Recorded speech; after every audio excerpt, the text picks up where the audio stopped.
Hello, ladies and gentlemen. It is week one of the British University American football season, and we are here in a damp and rainy Uxbridge for the Brunel Burners versus the Portsmouth Destroyers.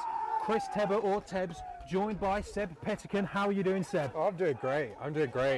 This weather today, it's going to be a good game of football with this weather, I think. So I'm happy to be here. You know, of the alumni of the team just feel the same way of just being able to be present. You know, being present and actually witnessing this team progress to where they have. You know, and they're not going up against a team that's just going to simply let them stand on ceremony here. They're simply not. They're going up against the Portsmouth Destroyers. You know, a team that the Brunel Burners have met before. 959 days since their last meeting, where the Portsmouth Destroyers eliminated the Brunel Burners from the playoffs. You know, there's a fair few teams that you could probably argue that have eliminated the Brunel Burners from the playoffs, but the Portsmouth Destroyers are one of them. You know, as we said in our graphic, there is, for me anyway, some revenge tour aspects of this. So the captains for Brunel, of course, Christian Jelinski, the QB, the man who got them here with, you know, great play, spent this summer on the London Warriors. You know, definitely has developed as a player over here, but he's going to be an interesting one to watch. Caleb Webb, Cole McFarlane, Aidan Coles, Cian Eels and Hakeem Adai. They're all going to be captains for the Brunel Burners.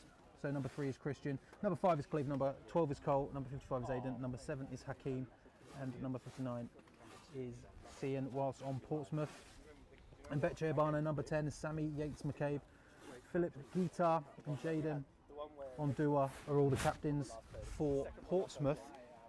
Here's week one. There's only 2 games going on today, obviously down here in Uxbridge, and then up in Leeds, the Newcastle Raiders are travelling to the Griffins. Oh, that'll be a good game. And I have missed it.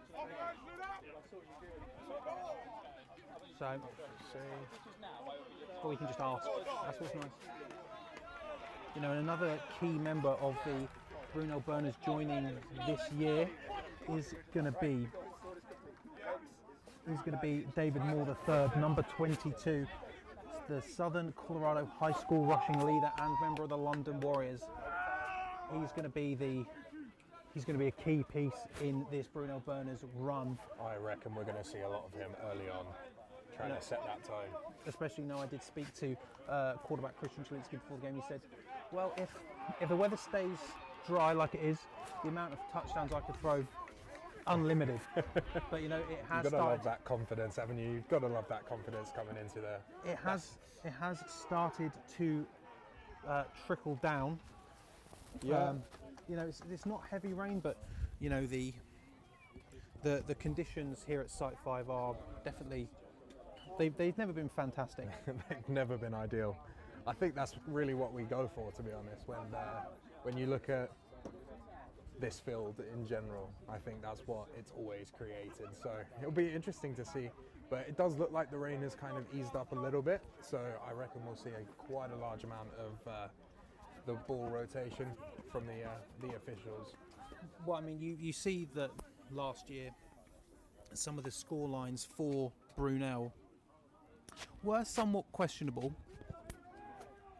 and those games, I was well informed, were so I'm trying to sort out my mic, were when the field's conditions were less than stellar.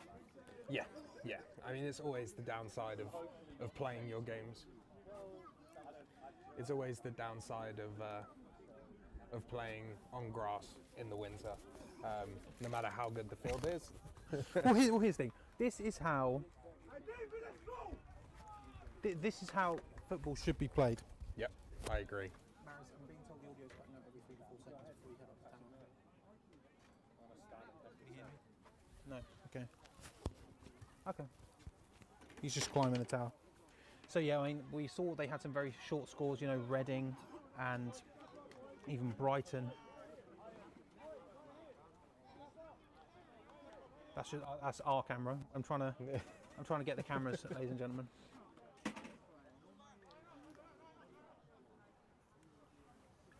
There's nothing coming out of camera 2.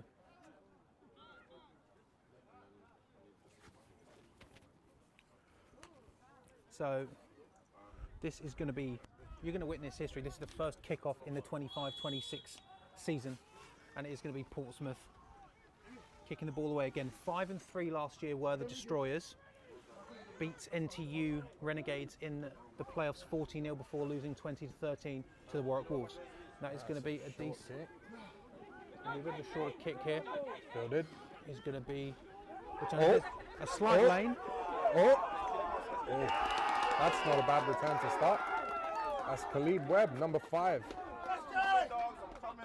It's one of the captains getting the great field position. I think that's pretty much, that should be just shy of half midway. Referee's moving that ball around. Bafra. I mean, you've got to thank Bafra here for being able to stand out in this, you know. And this lovely. I love Uniball so much, but it is not a sport if you would like to keep dry. No, and warm, I think, is also the other factor. But here we go, 1st and 10. Just going to see what they do first here. Bit of a high snap. Goes to David Moore III. He's just going to bounce off people, and I mean, that's some really good running. That's some really good running there. I mean, let's be honest. Oh, it's not letting me. I'm trying to sort out the replay, but again, this is sort of what we would come to expect of of DM3. Yeah. I mean, this is what Brunel are going to be banking on all season long. I mean, realistically, if you're going to be setting that up with DM3, that gives Jelinski the opportunity to heave it down to a plethora of receivers. A plethora of receivers. Yeah. Get the chains moving early. And they are moving that chain. So looks like a gain of about 10 or 11 on the first run of the game. The first playoff, the first Premiership play of Brunel. Yeah. I mean, can't go any better than that unless, you know, obviously scoring a touchdown. Oh, yeah. I mean,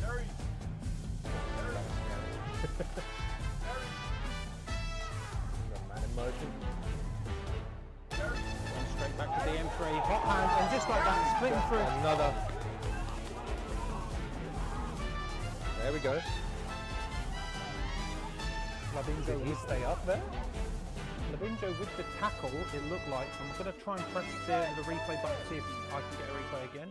Here we go. I can actually get a replay. Let's have a look. Hey, Jerry. Come on. Can you put my thing on? Right, just going to keep it there for me.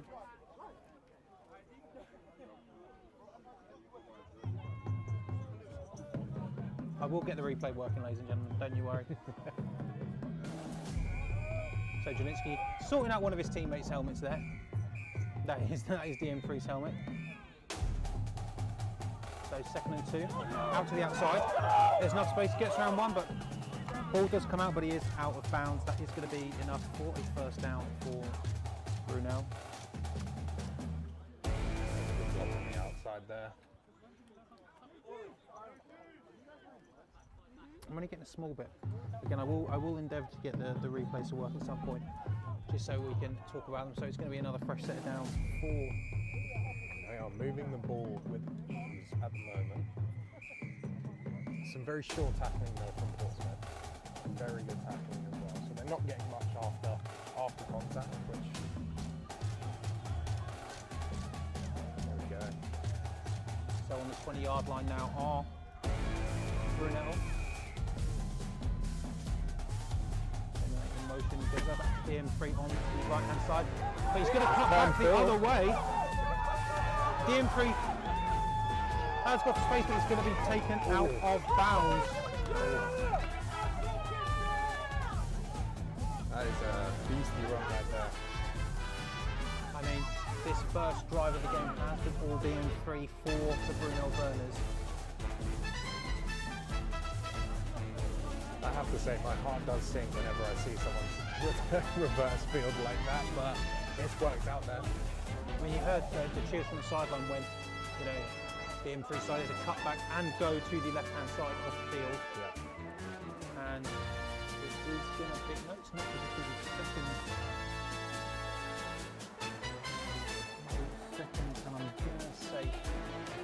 2.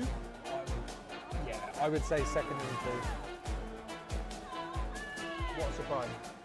So, then comes across Brunel. High snap, goes to DM3 again. There's some loads of empty field, but there is a We flag. have a flag on the play. We Two have 2 flags. flags down. So 2 flags on the play. Judging by the facility of the first one with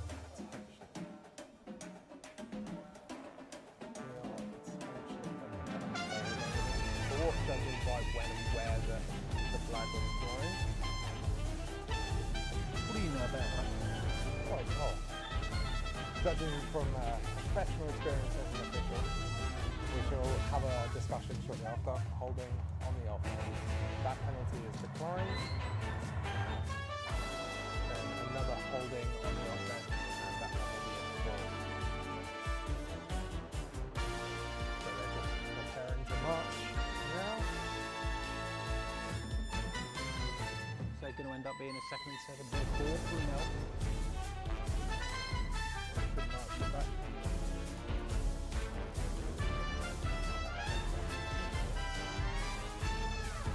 So we're saying 2nd and 12. 2nd and 12, I would say, yeah.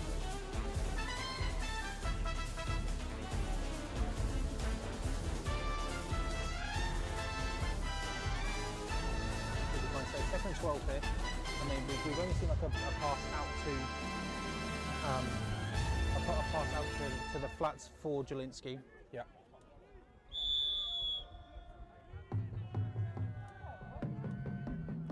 Much better snap. Hand off to the right hand side.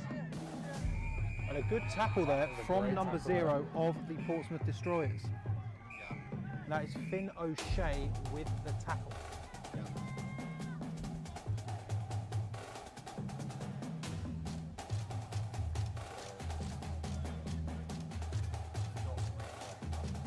So it looks to be it's only going to be a gain of 3 on that play. Looking to me like it's going to end up with a 3rd and 9 for Brunel. I would say. I mean, lots of horizontal.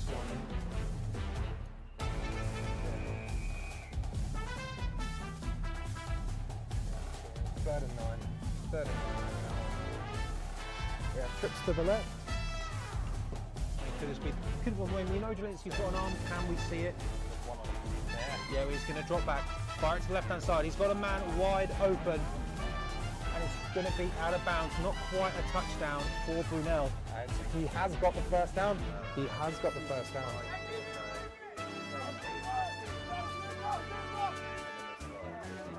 He's done really well to get the extra yards there. We get a fresh set of downs within the 10-yard line. So let's see where they actually line it up. They've spotted him at either the 11 or the 9. There we're going to see. I need to check later on because we've got a new scoreboard graphic, as you can see. And I need to throw up the goal or throw up the or the 10. I just want to say thank you for getting DepthChartSports to 2,500 now, 2,700 followers on Instagram. Let's go. I think that is going to be at the 9-yard line. Going to go to DM3. Straight up the middle, pushing forward. He might going to be brought down just shy, maybe even at the 3. I think fourth progression probably gives him to the 3.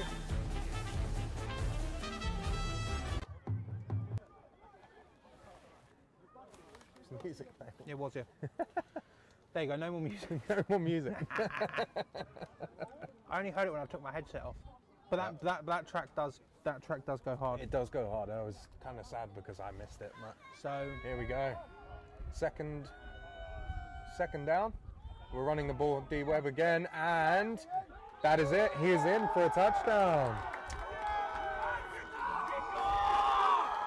I mean, There's David in for the touchdown. now for me personally, that is what's going to be that is what it's going to be for Brunel this year. I mean, you've got a star running back. You Yep. might as well use him. I mean, Especially in that area. In that area, his kind of running style was be silly not to run it. Right?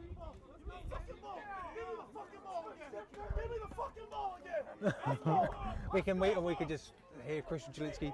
He's hyped up as he should be. Yeah. 6 points on the board here for Brunel as they look to kick it through. Yeah, that's just a good start. So, Oh, we have a shift. Oh, always lovely to see.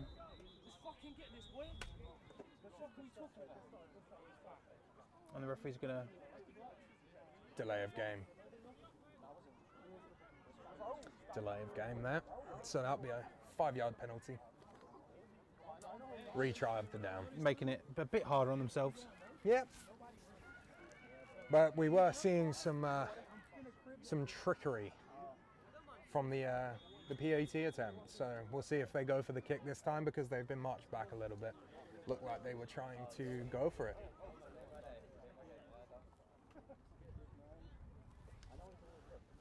I know it does say first and 10, but don't you worry about it. So the kick is up. Kick is good. The kick is good. So the Burners in their first Premiership drive do come away with 7 points. I mean, realistically, not all on the back of DM3. We did have some passes out. We had to a couple of passes out to the number flats. 10, Jao Kamara, as well.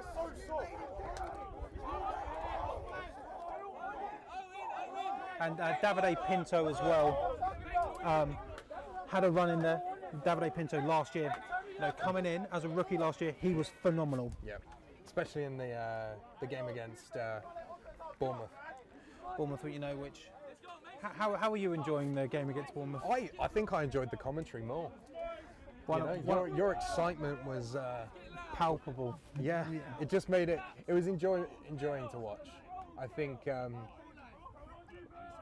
coming from the team, like playing here for 5 years, coaching as well, like it is really good to see. It's thought we could get to. Right, so here we go. Now for the time to see. The music still playing.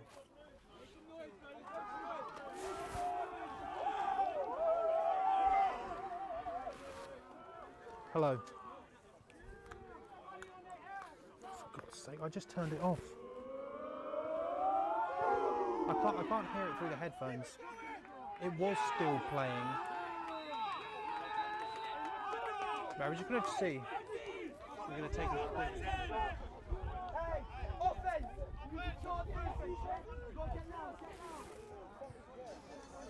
It is still playing.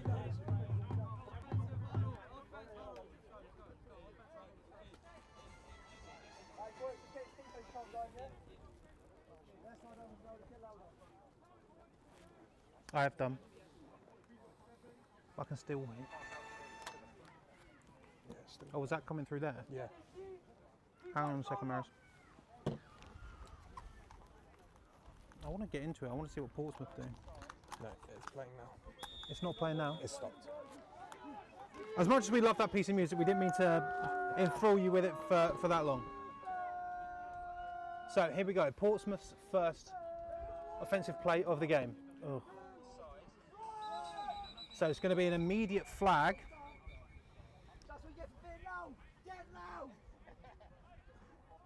Right, we're back.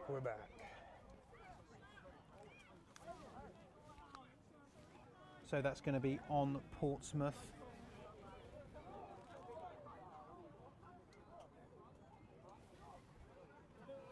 And they're being marched back. I mean, again, the exact opposite of the way you want to start. Yeah.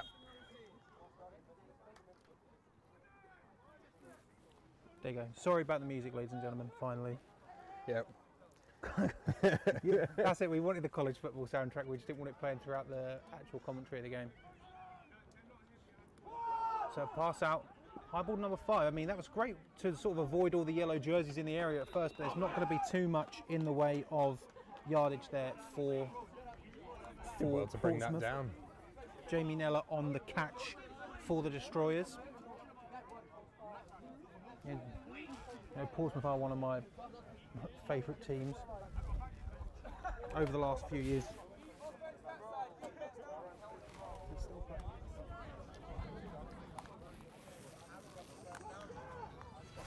It's still playing.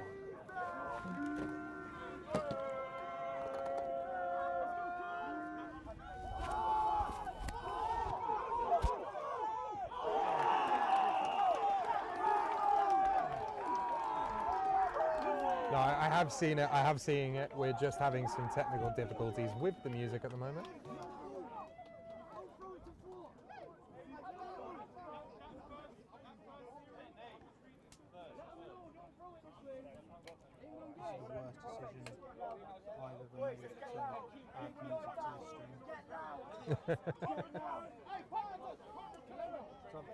I've turned it all the way down, but we're still being told it's there.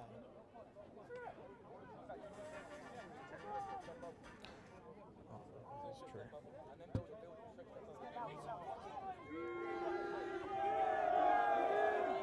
Yeah.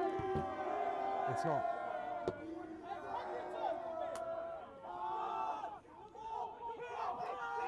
And that's intercepted.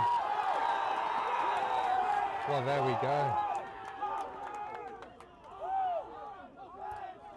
Already, and I mean, Portsmouth are going to be asking themselves now, are Brunel all that they are cracked up to be? I mean, you know, in several rankings on DepthChartSports this week, the Brunel Burners were ranked above Portsmouth, obviously with Brunel never playing a Premiership snap. You know, was it due? That's the question. Hey, I mean, it's a long football game, but it's a pretty good start right now. And here we have Jelinki. Oh, it's another great screen. We're going back to number 10, which is Jao Kamara. Another quick screen, and Portsmouth are not playing down on these screens.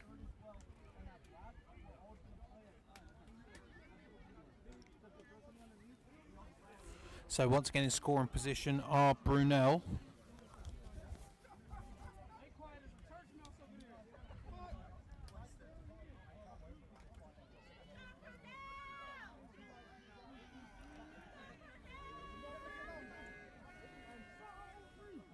I'm hoping the music should be off by now. So this will be another run straight up the middle, but there is a sea of black jerseys there to make sure. A lot. That's a big stop there. I mean, we can even hear the cheering from the Portsmouth Destroyers sideline on this side of the field.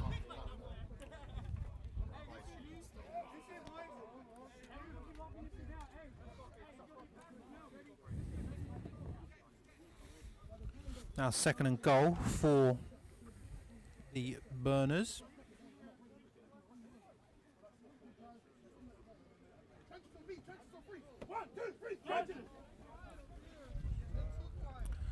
So, I mean, what are you doing here? I mean, you're just going to let DM3 sort of... I think I'm just running the ball again. What's why the not? point? I'm on the 1 yard line. Gonna run it straight down. If they're not gonna stop. Oh, a sneak! And I mean, he's in the end zone, clear as day. Don't do it, Christian. And there we go. Yeah, Christian's going to draw a taunting penalty there, going up to... The flag actually came from the ref, so it may have been something else. From the white hat, but we've got to be careful there. So and another flag comes in as well, just at the end there, flying in.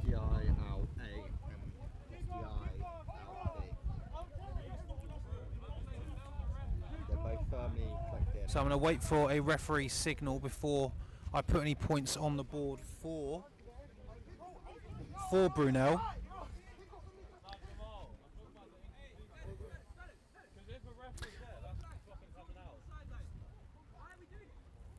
I mean, we can hear Coach Kelvin saying now it is taunting on Brunel. I mean, you can see that player was very...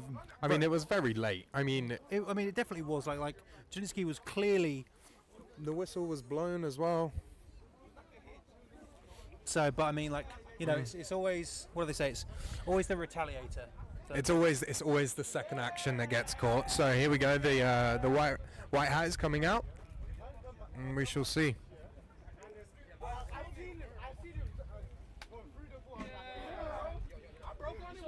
So, result of the play is a touchdown after the play. It's unsportsmanlike on both sides, I think. Personal foul. Okay. Offsetting penalties here. So I don't know if I can have penalties on both. No, I can't. No.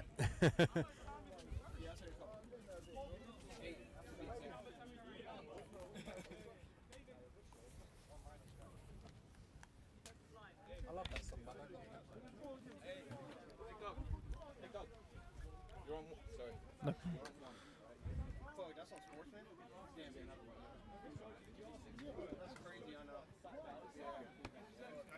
So here we go. So once again, we got the Brunel shift are again. shifting.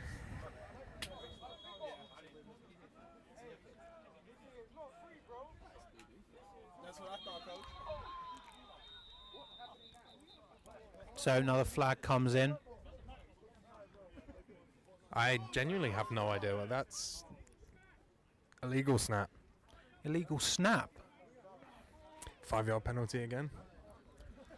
Feels like, as much as Brunel are currently 13 points up here, does feel like they're shooting themselves in the foot. I agree. You know, I mean, it's all well and good if we can kick the field goal like the PAT, but it seems like we're trying to get 2 here, but it's and I feel like, again, because of penalties, we're now they're settling for the 1 point instead of the 2 that they wanted. So, Right, so Travis Carpenter to kick it through for Brunel. And it's good, so it's going to be a 14-point lead here for Brunel after that interception. by number 4, Jamal Walker. So it's going to be interesting to see, you know, our Portsmouth going to try and be a bit more conservative here. I mean, it's 14 points in the first quarter. You know, I did say to SJ, you know, if I don't think this will ever happen in which the Portsmouth Destroyers are going to be scoreless at the end of this game. But I mean, 14 points so quick into Q1.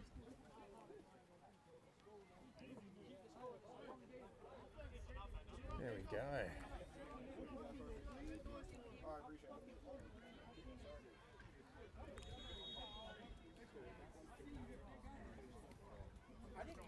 So you're going to have to bear with us slightly.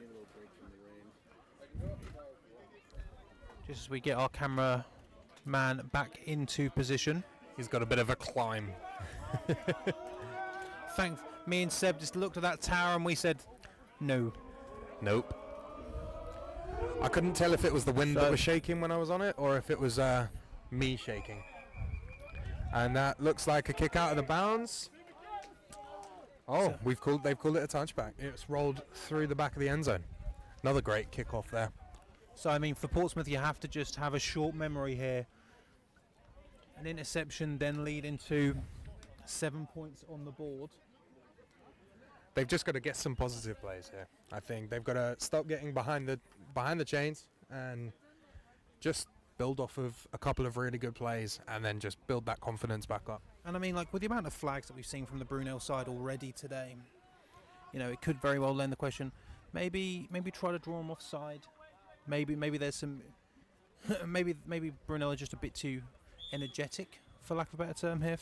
Yeah.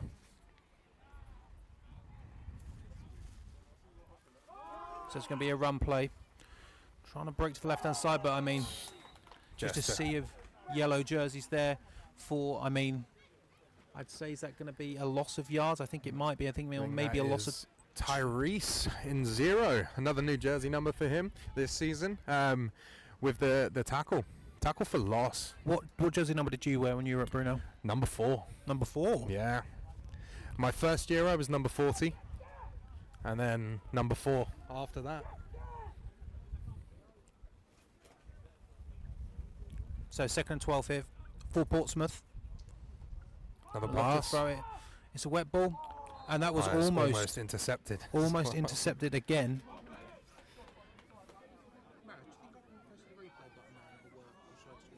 Break up there. Are we on still 3rd and 12? 2 seconds, and then it's still Portsmouth are coming out now.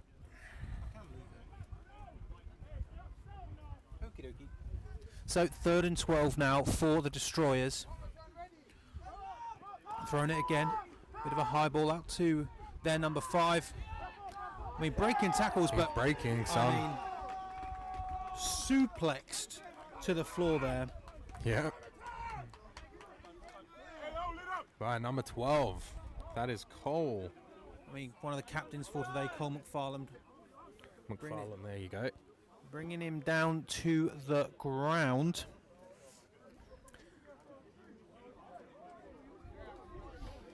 Jamie Nello's had a few receptions today. Let's just see where the burners are going to be. Sorry, the destroyers are going to be lining up here as our gazebo is getting pelted with rain. I have to say, at least I'm underneath it. So it looks to me like it's going to be a 4th and 10. Bit of a high snap on the punt, almost blocked. Close. But they are going to be able to get that one away. It's going to take a bit of a pause. The bounce. It is going to be returned here. Bounce. I mean, breaking tackles, keeping on his feet, still on his feet, and is going to be going out of bounds just a yard into Portsmouth territory. I don't even think he knew he was returning that one until he picked it up. Yeah, but sometimes they're always the best ones. Yeah. I feel like because you ease up, you don't come into it, and then, yeah. I wish I knew the Patriots lineman's name who had like that incredible. I think it was Joe Thuney. I think it was. Is it Tooney? I think it was. That's a complete guess on my part. I will find out. Who had a great run? The surprise, well, he got tackled just shy there. Yeah. Like could have made fat guys everywhere. Really proud of you. And you are going to say, ladies and gentlemen, is number 75 really that tall? Yes, Iron Furnham is genuinely 6 foot. Like, I have to look up to him, and I'm at least 6'2". I need a neck brace to look up there. It's terrible. So it's going to be another handoff. But DM3 looks like he tripped, and it looks like it's going to be a loss of a single yard on the play for the Brunel Burners. I have got the name of the offensive lineman. It is Dan Connolly for Dan the Patriots. Yeah.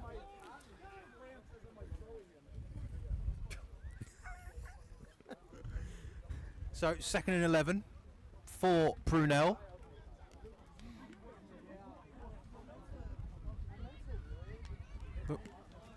The rain is, really starting to come down now.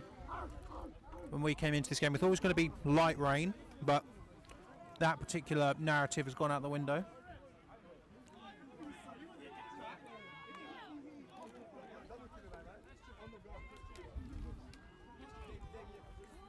So 2nd and 11 here. Man in motion for Brunel. Pops it to him on the deck. There is a lot of space. And I mean, number 0 there at Portsmouth, he almost telegraphed that one. He was getting himself ready and set. Finn O'Shea with a great tackle. It's a great tackle. Probably saved the touchdown there.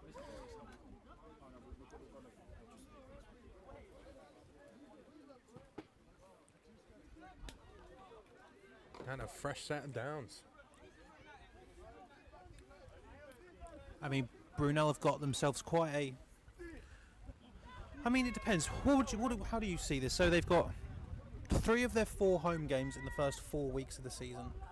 Is that a positive or a negative for you? I think, judging by this field and what I know about this field, I would say that that's a positive.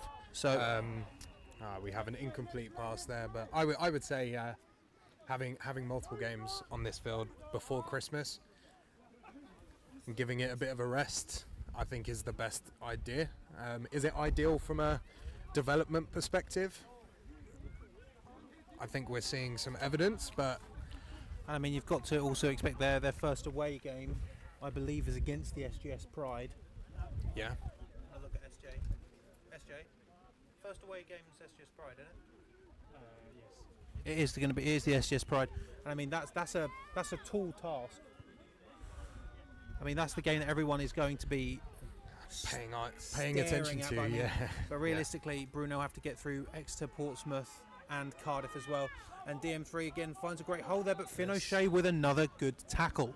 We're saying Finn O'Shea's name a lot in this quarter.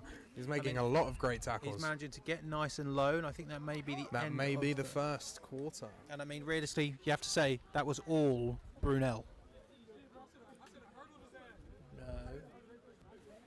It is, mate, yeah. So, I mean, if we talk about that first quarter, Brunel, David Moore III. And Brunel's defense as well. I mean, Brunel's defense, coming out and doing exactly what they want to do. We'll say, I mean, if you have to, pin a negative on Brunel, you could probably, it's the flags. It's the flags. I mean, they've been in scoring position a few times here, and yellow flags have come out. We know that Brunel are, again, to pardon the pun, quite a team that can get quite hot, get a bit excited. I mean, they're fun to watch, but I mean, sometimes it's a bit too much. Yeah, and sometimes you always fall foul to it in key moments as well. Those fouls really do catch up when you're in scoring position or when you're in potential field goal position, and you just get backed up. So I think it's really important to kind of cut those out. But a pretty good first quarter of football for Brunel into the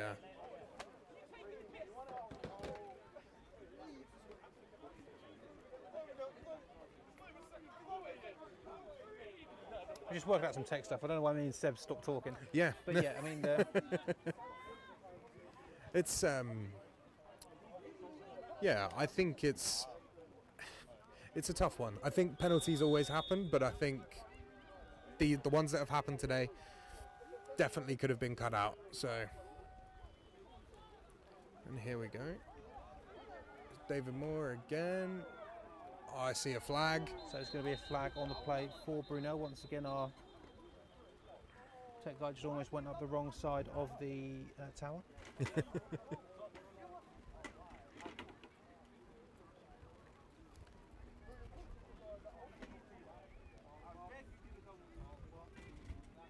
So it's going to be a holding on Brunel. And that wipes off a score for David Moore the third.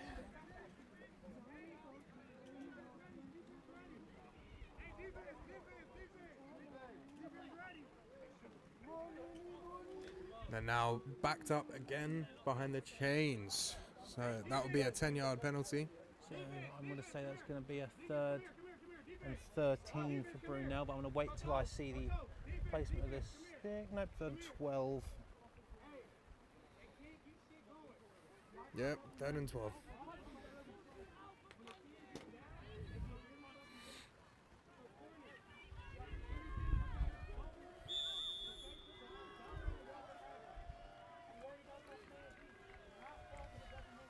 So I mean, the rain is definitely affecting him here, but when you have someone like DM3, and to be fair, Davide Pinto as well, we've got a man in motion on the left-hand side. Just he's going to step back, he's going to fire one. Great arc. Oh, and he just bobbles it. Bobbled it right at the end. You're going to be kicking yourself, but I hear some whistles. I don't see any yellow laundry on the field. Yeah, I see it at the opposite sideline. So. Well, see, that's why you're a referee. You can hone in on the old. Yeah, the old you can always tell by the toot of the whistle. One toot is the end of the play, and then multiple toots means that there is laundry. So illegal motion there for Brunel. So that penalty is declined, which will bring up 4th and 12 for Brunel. I mean, we see no change of personnel. The only thing we see is Christian Jelinski joining the field again. So obviously, they're going for it. I mean, this has to be a spectacular play, and we know that Brunel can do it. But, I mean, the defence here of the Portsmouth Destroyers is going to have to shore themselves up a little bit. Yeah. No, so I agree. 4th and 12 now for another high snap. And under pressure was Jelinski. It's the fabled running back screen. The running back screen there, it's just a bit too high. Again, with the rain, that's probably the cause there. So we'll come back out with Portsmouth's offense. But I mean this, if you're Brunel's defence, you're going to be very, very confident in what you've been able to put on the field so far. Yeah. And so, I mean, like, you're going to be giving Portsmouth back the ball in their own territory. You're going to be obviously looking to intercept that ball again. I mean, you've already done it once. Yeah. I tell you what, and this is a very, very underrated skill in all of football, but I'd argue probably more so in British football, is being a centre and being able to get that ball as clean as possible. We've definitely seen more passing today from Portsmouth than we have Brunel. It's going to be a run up the middle. There's So we're going some power football. Comp Farland there, getting the first hands on the running back for Portsmouth. Don't know if I can see that, but did you see a little bit of a rolling start from one of the fullbacks there? See, this is why I'm happy you're here, so you can pay attention to these things. I don't know, maybe it was a minimal thing. Nah, it's fine there. And we're just in the backfield again. What's going on over there? It's going to be a loss of at least 2 yards, I'm going to say, there for the Destroyers. The rain is very much picking up. This is how we start British University American football, everyone. You don't start it in nice weather, you start it in horrific weather, and then it will only get worse. This is always the way. This is always the way. I would keep a little eye on the battle between the two number 5s for Portsmouth and Brunel. There's a little bit of afters there. We'll see how that goes again. So, but still 3rd and 10. 3rd and 10. Oh my God. And a sack. I mean, just breaking round the outside, there was not too much going on there. I think we have number 12 and number 70 for Brunel in on that sack there. I think that is both captains, if I'm not mistaken. And I mean, it seemed as though Taylor Carter, the QB4, even on his roll up there, he didn't. I think, thankfully, that was a tackle because there was a blindside man coming straight for him. Yeah. I think he's turned around from that rollout and just thought, no, I'm going to save myself here, and I don't blame him. So that looks to be a 4th, and I'm gonna say 15 for the Portsmouth punt. It was almost blocked last time. I mean, it's hard to snap. I mean, not a great snap, very lofty. It wouldn't surprise me if, you know, at least one of those punts gets blocked today, because that is not a good snap. I think we should have a flag there. We should have a flag on the play there from Portsmouth, I think, judging by the whistle. I reckon we have a hold on one of the personal protectors. Now, what would you do here, Tebs? Judging by these long snaps, would you decline the penalty and take the ball, or would you push them back and try and get after it a bit more? I try and get after it a bit more.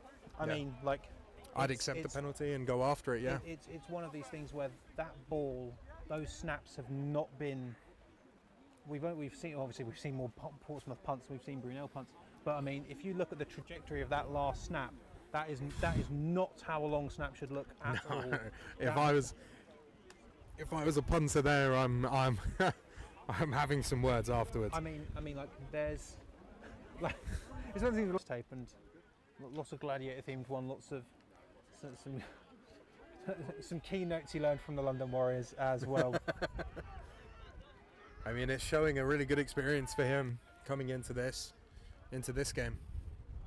So Dianfrey's got it again. I mean, great speed there, breaking tackles. He's got some space on the right-hand side, and a great block there. Finn O'Shea's right there. Can Finn? And Finn O'Shea. Another great tackle from Finn. But again, you know, an incredible run by David. I mean, I feel as though that David Morthard's going to get very, very familiar with the shoulders of Finn O'Shea here, because Finn O'Shea's been able to bring him down and at that point just knock him out of bounds. But once again, Brunel are doing, I mean, fantastic. I mean, you're bringing them into, you know, you're bringing them into the home turf here, and you know, a lot of these players coming in from last year, they've played on this pitch in these conditions. Yeah. You know, and that is something that you do have to look out for.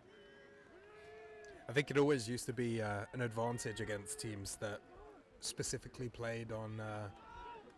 And we've seen that exact play get dropped twice now. Yeah, I mean. Yeah. So, begs the question: do the gloves need to come off now? Play with our actual hands instead of the gloves.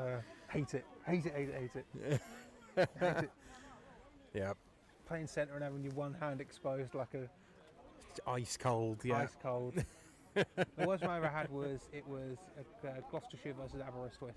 Oh, Terrible. God, just That was- even the name. That game was just. I mean, it was like this.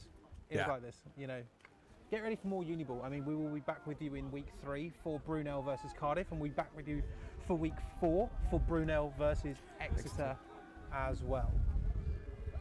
So if you don't like the sight of these yellow jerseys, do not watch. So she's going to keep it. Oh, wow. Fire it to the right hand side. No one there. Oh, I mean, I Flag was. on the play though. Yeah. I'll tell you what, I was following the running back there.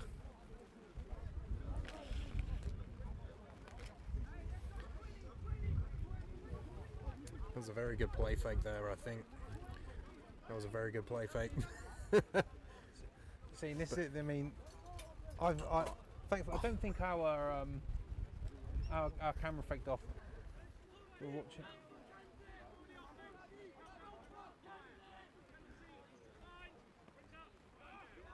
So the penalty is going to be declined by the Destroyers, and it is going to remain 3rd and 10 now for Brunel. And I mean, you've got to be impressed with Brunel so far. I mean, I didn't think they'd do this. I mean, I said on the show on Friday I was going back and forth on picking the Destroyers for this game just because of the legacy that they've had. So Davide Pinto's going to have it on the left-hand side. He's got a good turn of speed. Great block there from DM3. And That's a a good gain huge there from block. Davide Pinto, but not enough for the first down. That's still a really good run. You know, are we now in a position where we could potentially go for it, or are we thinking field goal? You know, this is a much more manageable 4th and short. It appears. So I'm going to wait for them to say. Oh, I mean, lots of horizontal running there may have actually faked out because that looks like a 4th and 6. It does, and it looks like we have Cole McFarlane into the game. At quarterback, I'm expecting a QB run potentially here. McFarland's got it, and I mean, Seb calls it perfectly. McFarland is on the run. McFarland has the angle. There's a block. McFarland is going to have a touchdown by the And- looks of things. No flags on the play. Well, there we go. There we have it on a 4th and 6. I mean, you just called that one perfectly. Tony Romo of the UK is currently sat next to me. That was, I mean, just an incredible. I mean, all it takes is again following David, DM3, leading the way for Cole there. I mean, it is one of those things that you do love to see is you have that running back come out and block, and I mean, he's blocking with some power because we can hear it all the way over here. Yeah, you can hear the contact. But also, you know, let's give a shout out to the receiver that was blocking deep downfield as well. So once again, they're going to try and shift. Are they going to be able to do this without drawing a flag? That is the question. McFarland still in at quarterback. He's going to have it go over to the right-hand side. 67 for Portsmouth is right there. He's going to fire it.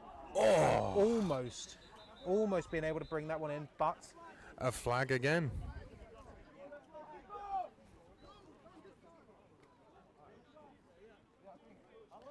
what's the flags come in? I mean, they've got. So it's going to be on Brunel. I think that's an ineligible man downfield there. Boo. Boo. Boo. Never catch Chris Tebbs, ineligible man No, 'cause they downfield. don't go downfield. That's the problem. My run block and pass set are the exact same thing.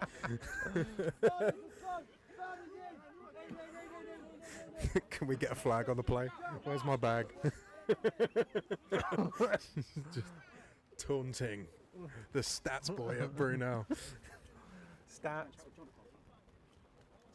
boy. Stats boy. He's a stats Stats boy. Oh, sensational. And Stewart. And I mean, the blockers were out there for Portsmouth, but I mean, you know, it does seem. I mean, that's why flags are in the game. You have to deal with the penalty yardage. Yeah. 1st and 10 here for the Destroyers. Can they get something going? I mean, I really did not expect it to be 20-0 going, you know, probably halfway through the second half here in week 1. I agree. It's definitely been a great first half of football for Brunel, but Ball is out, and I mean, that was almost Was an there? absolutely fantastic catch from Matt Rawls. that was almost a good play call. Brunel are playing kind of off coverage, so slant is definitely there, and it was a good throw too. Maybe a touch behind. I mean, given that we are sat next to the physio's bench, you see Davide Pinto getting taped up. I would ask him how he's doing, but it doesn't look that serious, so I won't. Otherwise I will. Thumb is the Yeah, just a tweaked thumb by the looks of things, so just getting it taped up. so 2nd and 10 now for the Destroyers. It's going to be a handoff. Oh, there's a good gap there, but the Burners are. Just Burners are there in force again. I mean, But I mean, 3-yard gain. That initial gap opening from the O-line of the Destroyers was good. Yeah. But I mean, just in that secondary, not much going, but it is going to think it's- result in at least some. We have some positive yards at least. Some I positive yards. I would say it's 3rd and 2 now. 3rd and 2. Sorry, 3rd and 7. Yep. Apologies. But it's also, like I always find, you can have a great hole, but if a running back is not hitting that hole quick enough, it quickly closes up. And you saw that there. So 3rd and 7 for Portsmouth. They've got some frisky players on Brunel. Yeah. Another screen. Pass out to the outside and just completely swallowed up there. Ben Stewart just couldn't get anything there with the yellow jersey. I mean, immediately there. Yeah. And that, again, that is number 12, Cole McFarlane. We're calling his number both sides of the ball today. Just scored the touchdown and flies in for a 3rd down stop. I mean, he's managed to split the sticks here. 4th and 5 now for the Destroyers.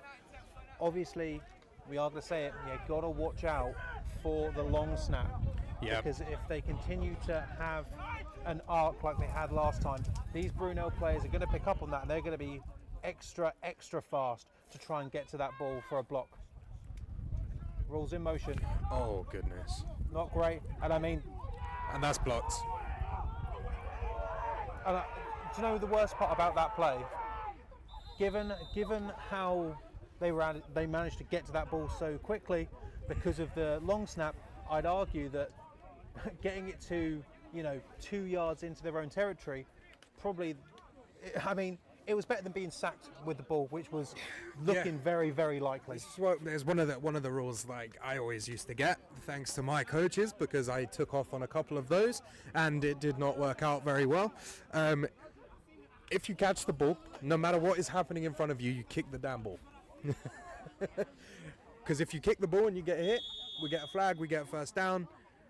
But again, as a kicker, you still hesitate in that situation because there's a lot of yellow in front of you there. So, but we now have Brunel back on offense inside Portsmouth territory now. So trips on the right-hand side for the Burners.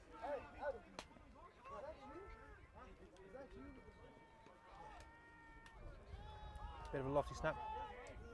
He does manage to catch it this time, but I mean, being able to bobble that ball did waste enough time for the Portsmouth Destroyers to come and give the Brunel Burners a loss of yardage. Yep, and that's a big loss. I would say that's probably about a 5-yard loss on a pass play there, which is not ideal.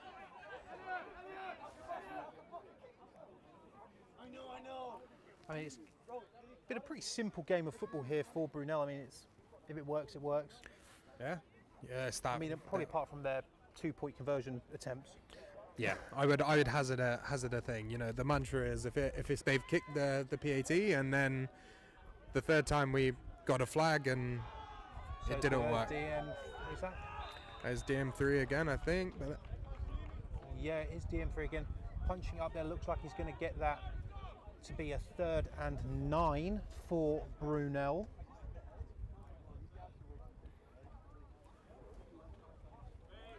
But I mean, Brunel being as aggressive as they are, I mean, I can't imagine they're going to be going for it on 4th. They're going to be going for it on 4th regardless of what happens here. I reckon it's working. Look at what happened the last time. If they can get a more manageable 4th down, I reckon it's definitely an option. They can catch up on the chains. So 3rd and 9 here for Brunel. So Jelinski just fires it out. And a great high point catch there, but I mean, I think if he stretches out, he's going to have a got first it. down. And a flag on the Certainly play. There's a flag on the play. So could this be Could this be damaging taking here back? for the Burners? That's a great grab there from number 10. It looks like he's going to take a knee there. I mean, a great high point catch. I think he looks a little bit winded. He's going to take a...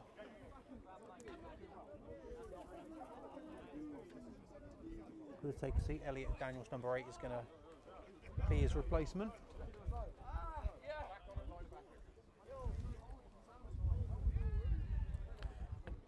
On the ref, please, Maris.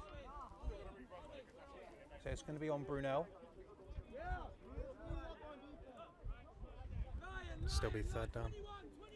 So that hard-fought first down wiped off of the board. I didn't catch the signal there, sorry. But again, it's third and manageable. I see you're calling that 3rd and 6. I would happily call that a 3rd and 6. Yeah.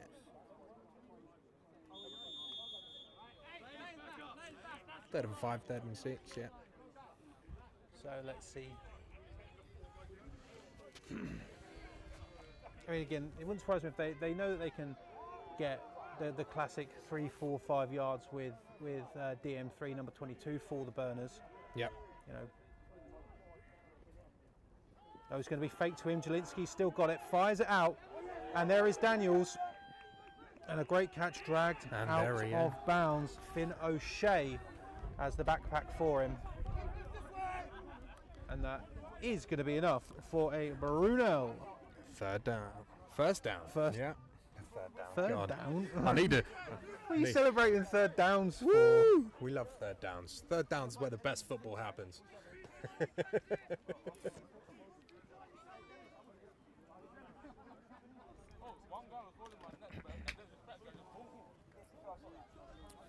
So once again, it seems like the almost inevitable march of the yellow jerseys. I mean, I really did not think this. I mean, we're approaching half-time here. The Destroyers have not scored a point. The Brunel Burners are up 20 and marching down the field. Yeah. I did not expect this at all. I mean, high expectations put on the Brunel Burners this year. And I mean, as it stands right now, for their first half of football ever in the Premiership, it's been a hard pressed pretty to good say half. that they're not living up to it. Yeah, I would agree with you there. I would agree with you. Now we can just see if within the 2-minute warning, do they put another score up before half-time? So fresh set of downs here for Brunel. They've got all 3 of their timeouts. So do Portsmouth. And we have a full start on the offense. I believe that was number 75 we saw. Yeah. Furnham stand up there. I mean, when he stands up, you can tell. I'll put it like that. It was definitely a movement. I Yeah. thought- yeah, it was on Furnham, former Swansea Titan, Yep. and played at South Wales Warriors, I believe, over the summer. He did, yeah. This is South Wales Warrior. I think he was wearing that during warm-ups. So, first and 15 after that full start. Let me see what Brunel bring out. So trips on the right-hand side for the Burners. And it's a Jelinski drops pass. back. Oh, Oh he breaks my. one. And he Oh breaks another. no. 46 is in pursuit of Jelinski. He falls. Oh, he can't get God. it. And I mean, what a great play there from Christian Jelinski. Oh, that was a run. And there is no flags on the field. I mean, he saw that lane open up, and I mean, the Destroyers unable to make the tackle. There were some swipes at his ankles and knees, Yeah, we're going for the shoelaces. but I think that's around a 35-yard rush there for Christian Jazing. Help me. Jelinski, There we go, thank you. the former Chapman University quarterback and London Warriors quarterback as well. So they could.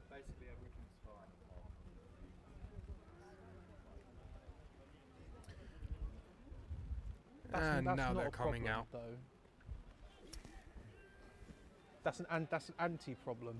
So it looks like the 5-yard line here. Yeah, that's a good spot. You've got a fullback in there as well. But it's going to be going to more. There's 3 black jerseys there. And I believe... And it looks like he is going to be caught out of bounds, pushed out of bounds there. And we have a flag on the field again as well. Ref is just moving it close to the spot of the foul, so we may be seeing a holding here. As you can see, look at all those raindrops, ladies and gentlemen. That's how wet it is here. As we try and manoeuvre the camera for. And by the sounds of it, it looks like it was a block in the back by the Burners offense. So they'll be taking that back. Again, the Burners. Don't get me wrong, momentum's fully on their side. Yeah. Like if we bring back sort of the concept of the momentum meter, it's yellow and navy, and it has been realistically from the start of the game. Yeah. However, I mean, if you're Coach Kelvin, you're going to be disappointed with these flags. Yeah. These flags are really hurting them. But also from a perspective, we're inside the 2-minute warning. They're chewing the clock out. So from that perspective, if Portsmouth don't get an opportunity to get the ball before half-time, we're not. And we've gone for the jet sweep again. And Finn O'Shea, another absolutely fantastic tackle there from number 0 of the Destroyers. Just incredible play there from Finn. Great angle, great tackling.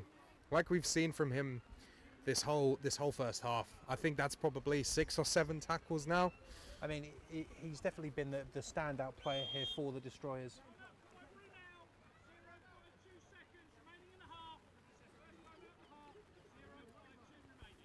It's 52 seconds left in the half there, and that is Brunel's first time out of the half.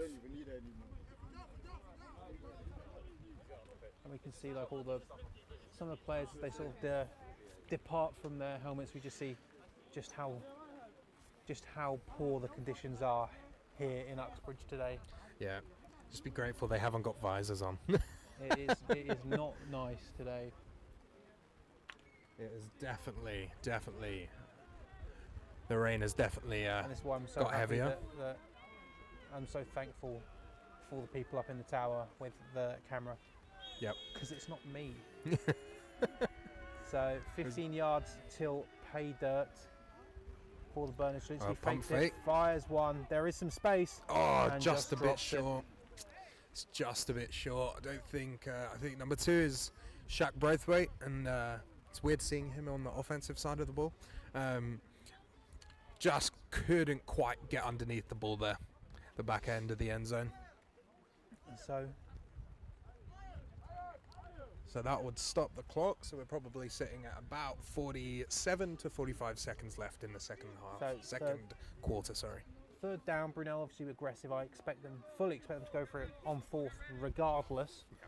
But I mean, damage limitation here for the Destroyers if they manage to keep the Burners off the board. Yeah, it definitely makes it more playable, doesn't it? It gives you something to play for going into the half-time with, a kind of a gain of momentum. And just going to roll it to the left-hand side. Fire it. And that is Bucks 25-26 University American football season. Indeed. All right. Portsmouth are now breaking their huddle, and we will see what they are offering.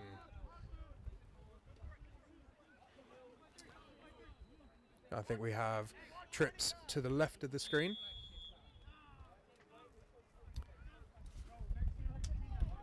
So it's going to be a hand. There is a We slight have a in, counter. There we go. I mean, a first down for the Destroyers, and the That's sideline goes crazy. That's a 13-yard rush. Doesn't look like we're getting a timeout. I have a feeling we've just got a timeout called. Yeah, a 13-yard run there off first down. So it's a bit of life into Portsmouth that we're seeing now. I mean, Where has that been all day? I know, lovely little. And Becci there on the run. I mean, it was great. I mean, could it be a case of, the Burners, they know that half time's coming, let's just have a deep breath out. But I mean, that's the time when Portsmouth come back into this game. I mean, three scores down, I don't tend to lose the faith in these games until it gets to maybe 4 scores down. Yeah. I think especially when you're watching Premiership football, anything can happen. Just as quickly as Brunel put up 20 points, Portsmouth can now answer with that. So Becci running around on the right-hand side. it's another good run, another 7 yards. And looks like out of bounds as well. Flag on the play, though. Indeed. Sort of has been the... And it is in the offensive backfield, so we can imagine that this will probably be a holding on Portsmouth. Judging on the flag, we shall see.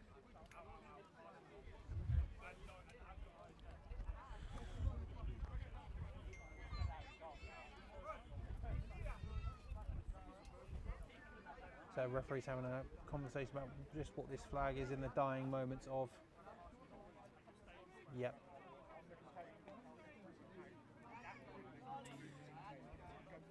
There we go, replay second down, and it's a 10-yard penalty. It was holding on the offense.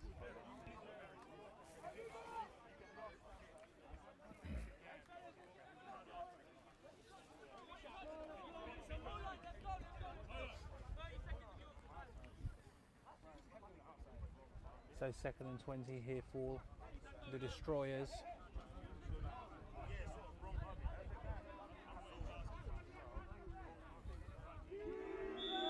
You never want to be this close to the end zone,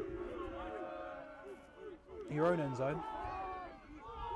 There is some space there, but unable to bring that ball in. It's going to be 3rd and 20 for the Destroyers. I reckon we'll see a ball change here because of where the ball landed.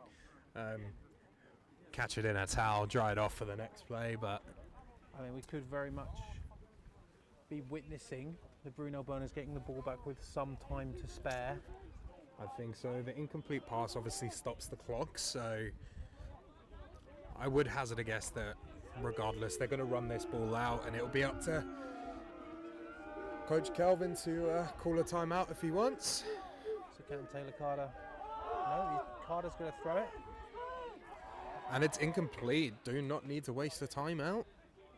I mean, you're going to be leaving Brunel with 2 timeouts, and again, Two timeouts. We have mentioned the long snapping. Yeah, the wayward. In this situation, I'd probably keep my offense out, and I would try and throw it deeper.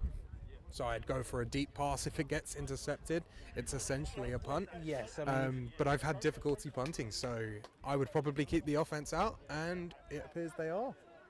So I assume that they're trying to run the clock out here. Maybe James will call a timeout, but I reckon they'll leave it at the half. There's going to be a run this time. It's 3rd down. I thought it was 4th down. And Flags we have a come in, hold though. there. Again, in that vicinity at the point of attack, we've probably got a hold there that was on the block of Brunel's number 27, judging by his jersey as well. It seems as though that the Burners are going to be getting this ball back.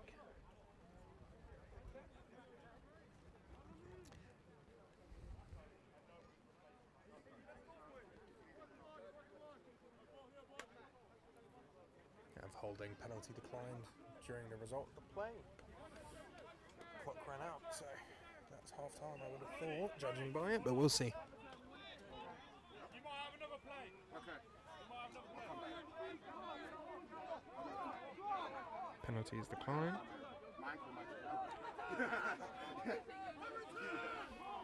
So, 2nd charge timeout for the Burners.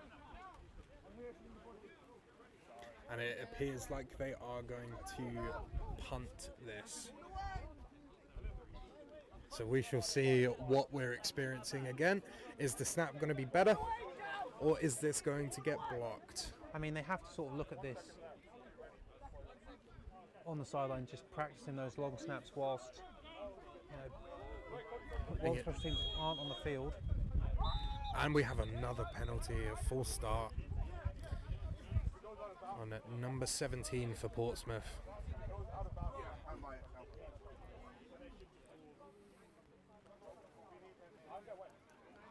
It's a lot of flags on special teams today.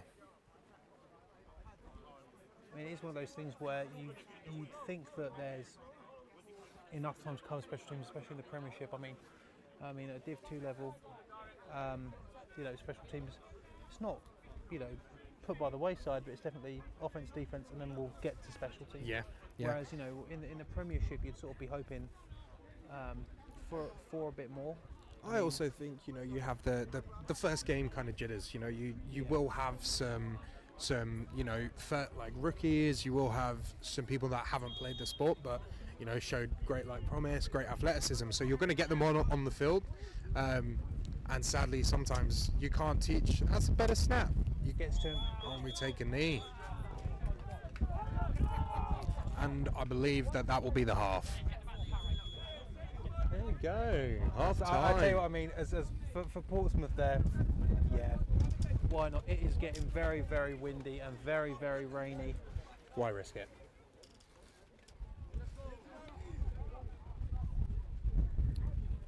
So, I mean, that is the first half. And I mean, truthfully, a surprising first half for me anyway. I did not expect the Portsmouth Destroyers to be scoreless and it to be so dominant for the Brunel Burners, as we are joined here by number 4, Jamal Walker. What did I do today? Got an interception, I believe. But you also dropped one, didn't you? So, yeah, I did not expect this game to be, as it stands right now, 20-0 to the Burners.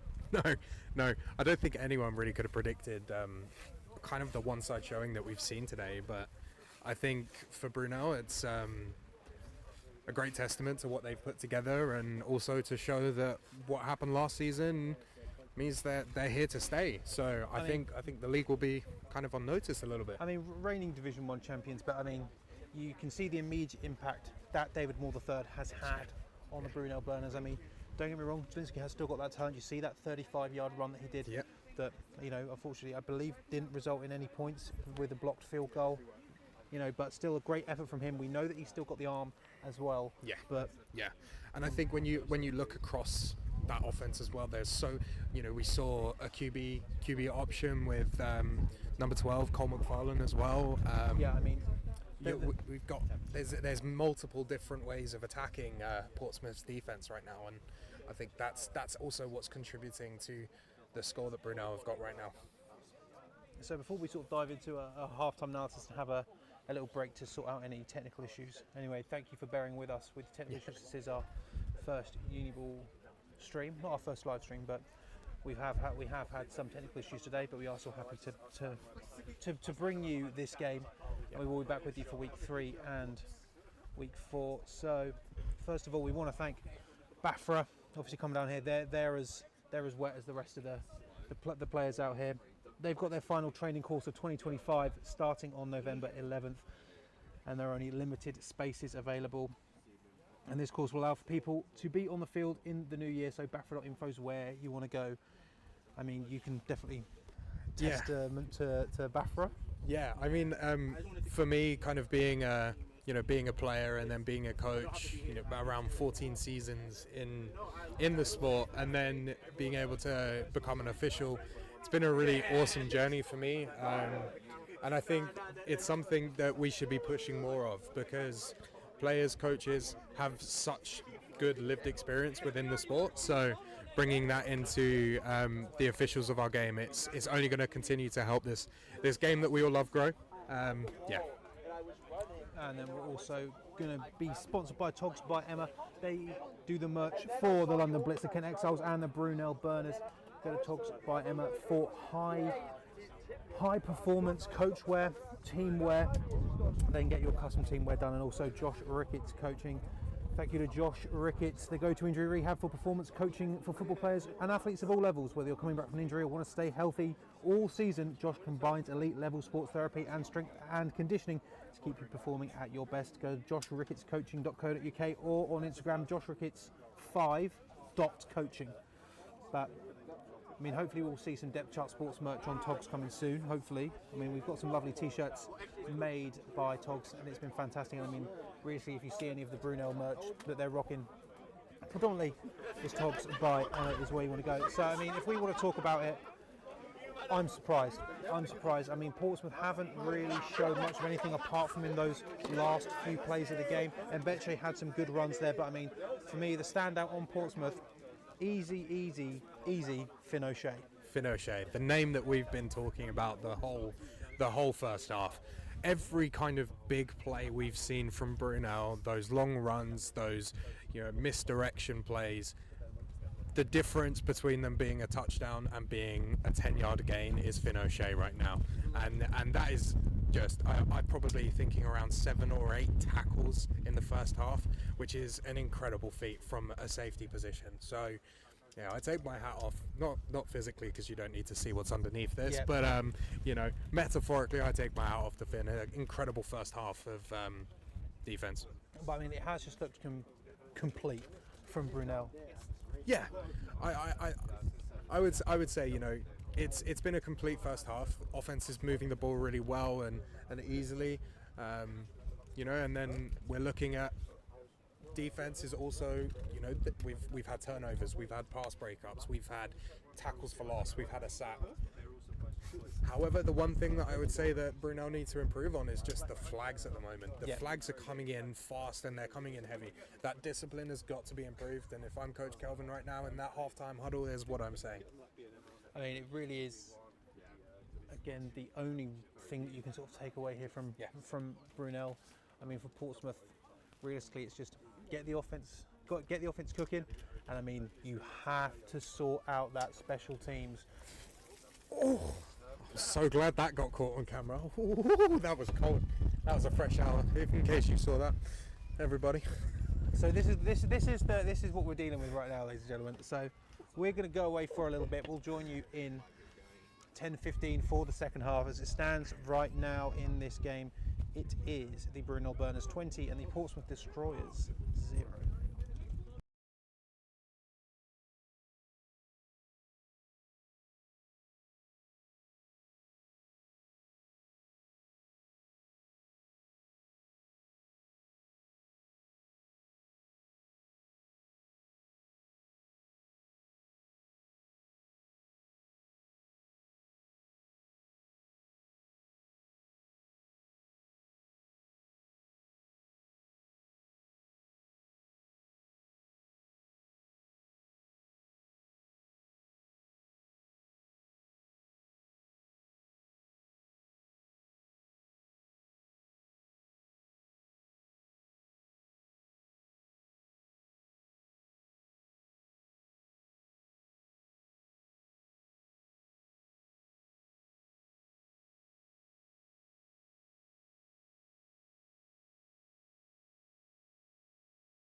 So we are back here in Uxbridge. It's still disgusting outside. Outside? I say outside like we're not outside, but we're not really outside. But the Brunel Burners and the Portsmouth Destroyers are both outside. And you are going to notice that we are having to move the camera down to ground level. But that is because there was thunder in the area, and with all due respect, I'm not saying to, as much as I love football and as much as I love DepthChartSports and things of that nature, I'm not having the cameraman go up the tower when there is thunder in the area. So yeah, simple as that. I mean, you know, realistically, I think it's what in American football circles in America, normally they'd postpone the game. No, not here, not here. No, never. Never. So I'm going to take my Jets gloves off. No, I don't support the Jets, but I just have Jets gloves.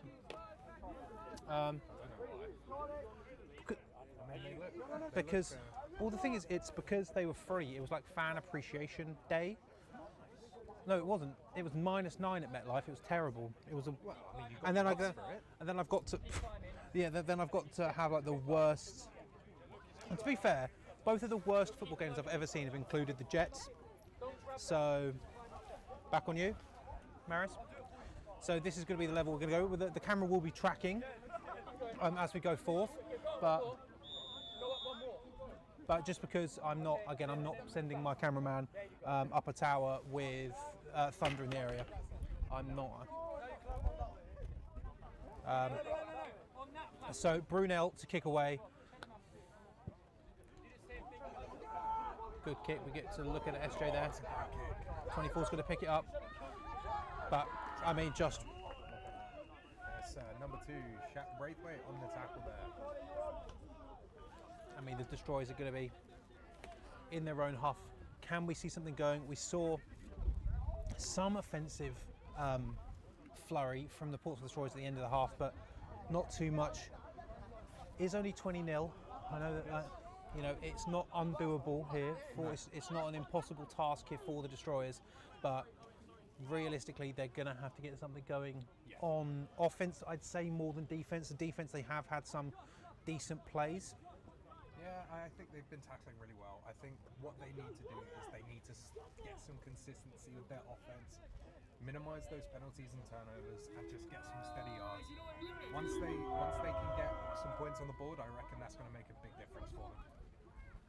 So we're going to have a break of play here, and it's going to be an immediate timeout from the Portsmouth Destroyers.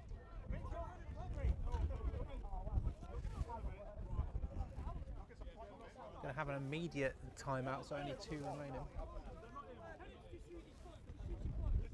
It is getting very, very disgusting here. It's getting very windy now. You know,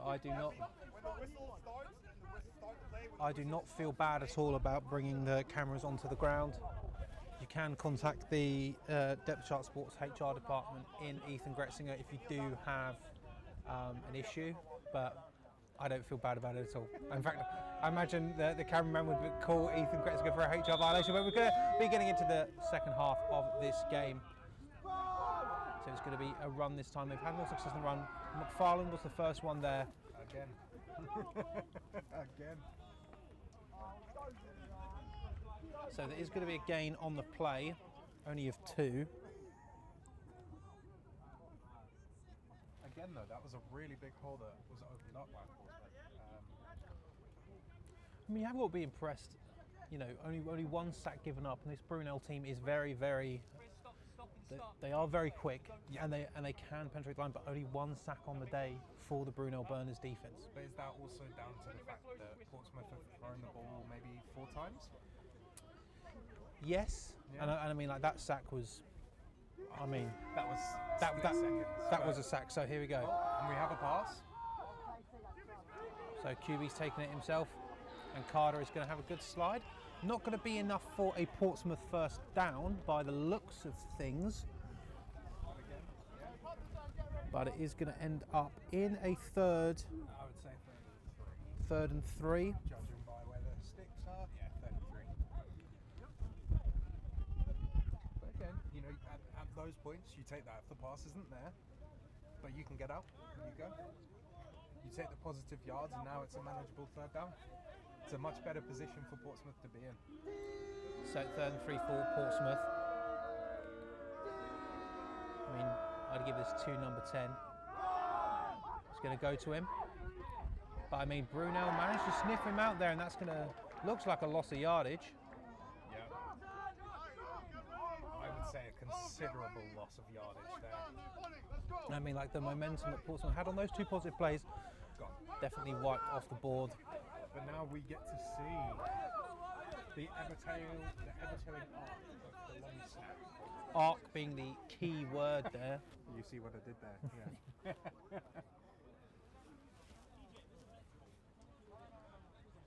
So I mean, hopefully we can be able to get it from this angle. We will be, I mean, a lot happier when we're shooting this side of the field, so we can get a bit more. But the rain hasn't relented. I mean, when we were looking at the weather for this, you know, a week ago, 2 weeks ago, it was looking pretty temperate.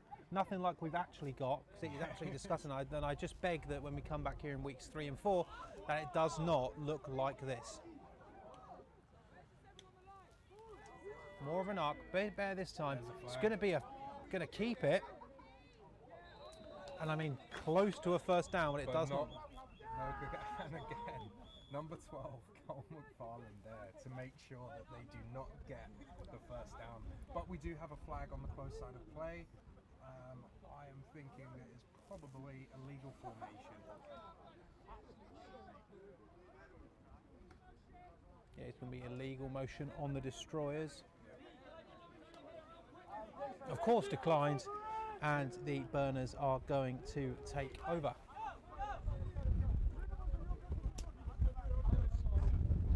Again, I'd say, given how Brunel have performed on Site 5 when the weather has been this, you know, foul in the past, even if you look, you know, as recent as last season, the fact that they're doing better already, I think, is, you know, a testament to, you know, who they've brought in, and also the coaching staff as well, but also experience in playing in these conditions. You know, we mentioned it earlier, like, you know, you can have players who, if they're coming from, you know, sunnier shores abroad, you know, even, you know, speaking to, you know, Christian, speaking to Ethan, they're like, I've never played in weather like this because of how bad it is. I mean, it's a factor in itself.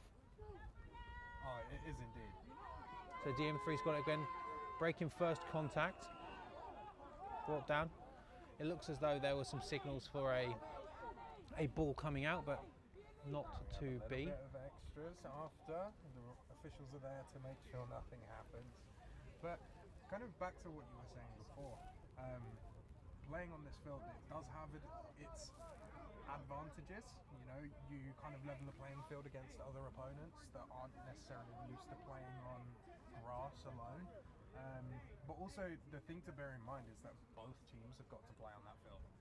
So everyone is exposed to the exact same disadvantages. Well, this is it. Like last year, I had some crosswords with some Brunel players when I decided to drop them in my rankings, given some close scores with Reading, and they were very upset. I'm like, well, what do you want me to do? Because you can only see the number that is at the end of the game. We've seen that play a fair few times today. Taken out of bounds with a good slide.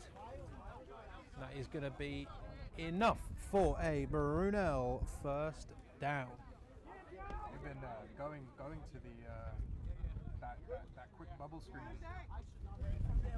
Aaron Menjo there on the tackle to blast. Number 10 of the Burners out of bounds. That's another good tackle. I have to say the tackling has been really good. There's not been too much kind of like silly broken tackles, and I think from a defensive perspective there are things that need to tighten up, but you know, both of these teams did have pre-season games. I know Brunel played Birmingham, and I believe Portsmouth played Oxford Brooks. I think it was OBU, yeah. So it's going to go to Davide Pinto, but Davide Pinto is wrapped up by the destroyers. Lots of missed assignments there, and we've got the we also have a flag there. Sure. Yeah, so holding there on Brunel. Yeah. Yeah, and I've gone for the centre look today. One hand is warm and the other one is cold. the ball to snap it. Does it just in case I get called in? Yeah. You never know. Just in case, you know, James might look at me and say, hey, you know, I've got my helmet, I've got my pads on underneath. I wear the running back pads that are really thin. You mean the kicker pads, you know, the Michael Bennett Yeah. style? Yeah.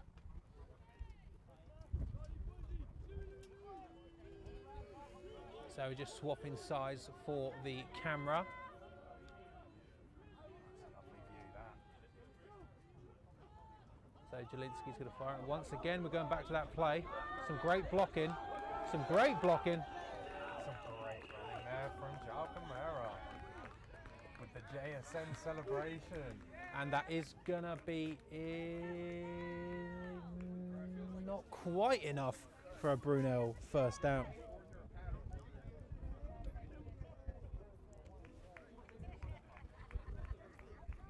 So we're going to fix the camera, nice. But I mean, the exact same two plays in a row. And you look at the productivity of them as well. You know, one time we run it from a spread look, and then we move into a trips look and get that, and you get the same result. So, again, we go back to that old saying: if it ain't broke, don't fix it. So Dale Pinto in at running back for the Burners. Oh, a little bit of movement there from the Destroyers, manages to get back in time. Jelinski's going to keep it, fires it over the middle. Great catch, and that is a touchdown for Brunel. That is number 10, João Camara. We've seen him catch the ball, get 2 first downs for Brunel, and he finishes off the drive with a beautiful touchdown on a post over the middle of the field. And I mean, you can't ask for more than that. I mean, it does seem as though now is when, you know, you've got to say Brunel are running away with this. You have to say it now. It's not been. I wouldn't be able to say it up until this point. But it begs the question: they're going to kick it. They're going to move out. I think at this point we just kick it. Just kick it, yeah. Not working. Just give me the 1 point. Nice hold. Get the ball up, and there it's through. You know, that's what I'd rather. So instead of the penalties, just clearly needs a bit more work in practice, which is fine. But if I'm Portsmouth here, this is the kind of moments that where you as players decide what kind of football team you're going to. yeah, I mean, think there's nothing wrong with adversity, but this is where you decide, no, like we're not happy with this, and we're going to turn it on. you know, it's way too early to make any sort of assessments for the rest of the season. We're in week 1. Only 4 teams are actually playing today. So, yeah, I mean, you can't really make any assessments on that. I mean, you know, I think with my rankings probably won't change too much, just because I'd need to see both, you know, Cardiff, Exeter and SGS before any sort of opinion can be made. Same with the North, you know, Leeds and Newcastle. Hopefully I'll be able to message Cam. In fact, I'll do Cam. I'll message him now, as Cam is one of the assistant O-line coaches at Leeds. Cam, score, please. Don't know why I'm reading out my messages to you. Just about to kick off. It's another good kick. And it's been Oh, good. a slip. Ooh. A nice finish to that return there. And I would say we are just about up to the 30-yard line. Depending on the spot, we may be looking at the 29-yard line going out. I mean, it lends itself to, when does it become catharsis just needing to score? You know. Yeah.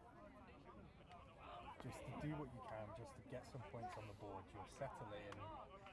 You know, no one likes to be shut out. No one likes to be shut out. So let's see. I mean, I like, as much as, you know, I was there for the majority of the run. Oh, It's a big man run. Big man with a run. There we go. Ran right into his number 88 there. The conversation is happening. We haven't seen a decision made. And it appears to be pass interference on the defense. Holding on the defense. So it'll be a 10-yard penalty, automatic first down for Portsmouth. And that now will bring the chains into the Brunel territory. The first time Portsmouth have been there this game so far.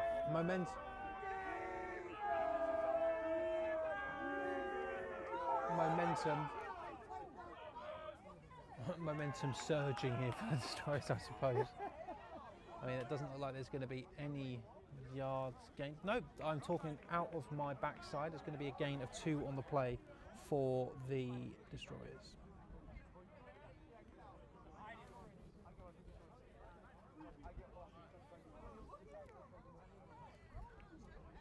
You know, the Premiership South seems like there's no reason to suggest that it's not going to be ruled by the SGS Pride again, which is why the games between the Burners and the Pride are going to be so interesting, especially if this scoreline holds or increases for Brunel. Like this is an SGS-esque score for the Brunel Burners right now.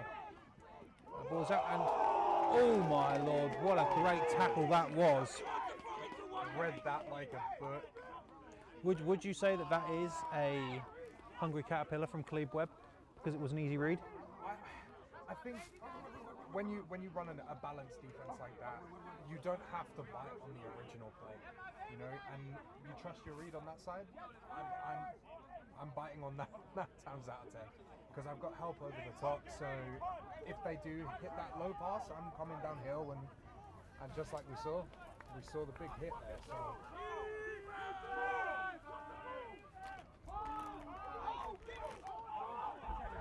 So Carter fires it out, and it looks like he's going to get back to the original line of scrimmage. And that brings up 4th down. I think they maybe gained a yard there.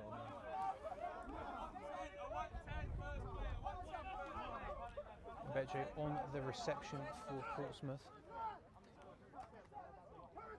It seems like that deep breath that the Brunel Burners had during the end of the first half. I mean, normally you could argue that there's something to worry about, but no, I mean, it's just so surprising to see just how well the Brunel Burners are acclimatising to the Premiership. You know, this is a Premiership team that we're witnessing here. Yeah. Better snap this time. Better. Oh, I nearly got Close. it again, but a nice spiral. It's going to be a touchback. Touchback in there.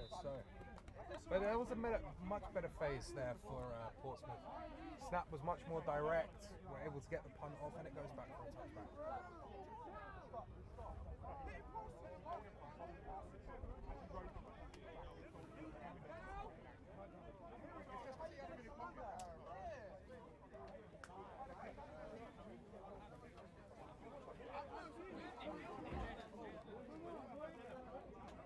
So Brunel just trying to sort of add on to the punishment here. Yeah, but we now actually get an opportunity to see a full-length drive. Yes. Brunel's field position this game, like for the first half, was very much halfway, you know, midway on the field or into Portsmouth's territory. So now we get to see them drive from their own territory. So we shall see how this one goes now.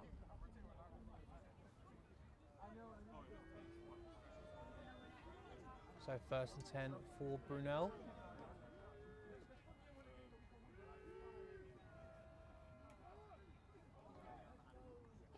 Going to be a handoff. Oh no, he's faked it out. Oh God. Jelinski.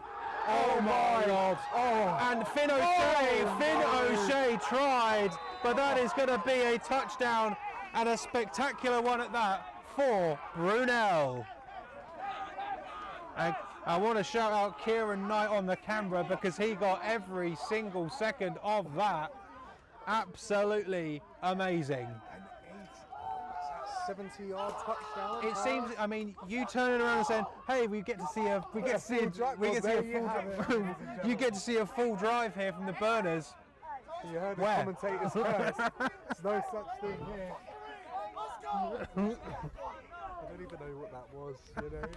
I mean, I really thought that ball was handed off. Jelinski has been absolutely fantastic with these These ball play. fakes, honestly, I the play cannot. action is unreal. Well, there you have it.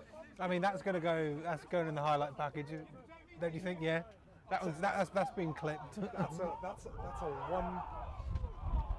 But unable to get the 2-point conversion, so it's going to stay 33-0.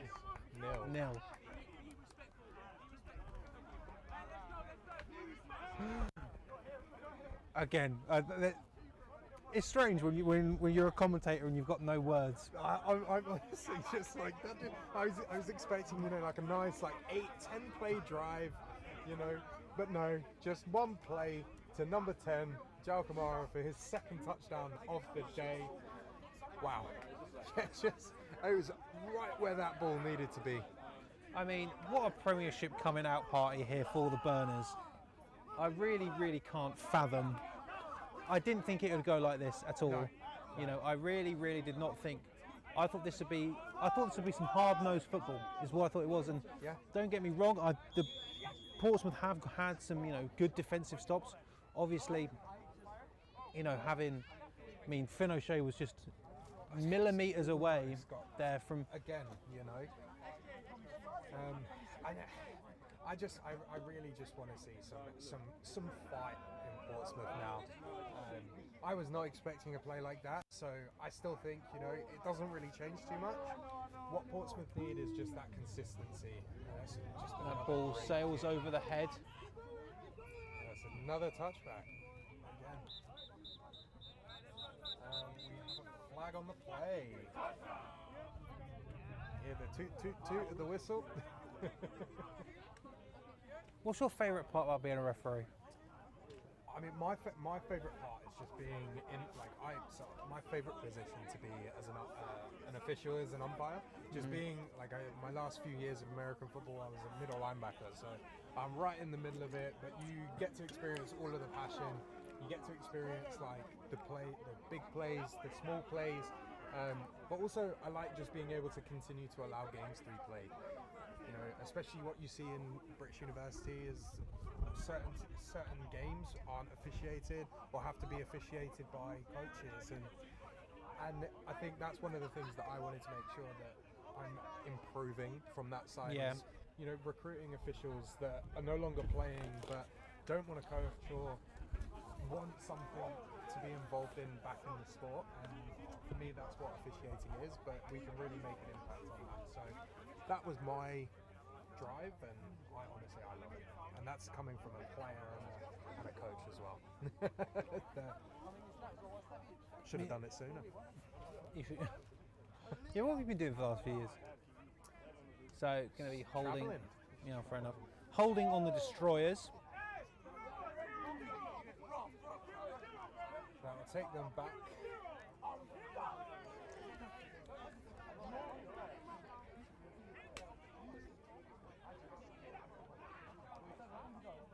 So kickoff for the Leeds versus Newcastle game is 3:30. That one isn't being live streamed to my knowledge.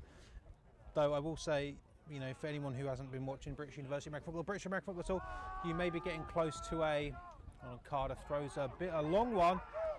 Oh! Put a name on it, please! They're going to be very, very unhappy with that one, because that one was up for grabs. That would have been Jamal's second interception of the day, but number 21 comes in, breaks up the pass. So next week, the Portsmouth Destroyers will be hosting the Cardiff Cobras in Cardiff's first game of the season. I think that one's going to be an interesting one. I think Cardiff are on the rise. I think finally this could be the year. I said that they were going to get relegated in my far too earlys. I do not think that any longer. I think the Cardiff Cobras are going to be a very, very fun team to watch. You see the amount of players that the Cardiff Cobras had in the Brit Bowl final. We can have another run here and some good positive yardage. That's another good run. And look, again, 3-4 yellow jerseys right there. And it looks like they're going to be splitting the sticks there, and they're going to be facing down the barrel of a 3rd and 5. Give or take a couple, I think. Yeah, I'd give you you that. I mean, you saw the amount of players that the Cardiff Cobras had in the Brit Bowl.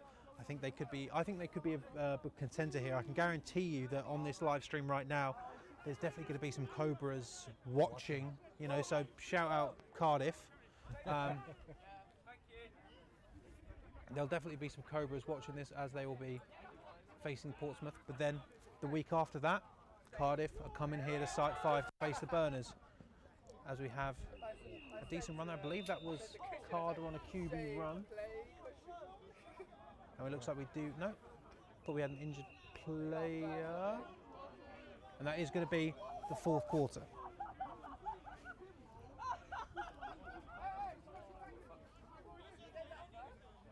I believe. That's the fourth quarter. So this is it. So as I was saying, something that you may not be familiar with if you're new to British American football, British University American football, if it gets to 35 points in the second half, it becomes a running clock. We have a mercy rule here in this country. 35 points. So Brunel get a safety or beyond. Anything that guarantees them more than 2 points. Then this clock will be a running clock, and we will be out of here. As truthfully, not that anyone really minds. The rain has ceased finally, But the wind has picked up. Yes. Can't have anything nice in Uniball. Nothing nice at all. But at least the thunder has stopped. Yes. Here we go. We get to have another look at the Burners defense from a different angle now.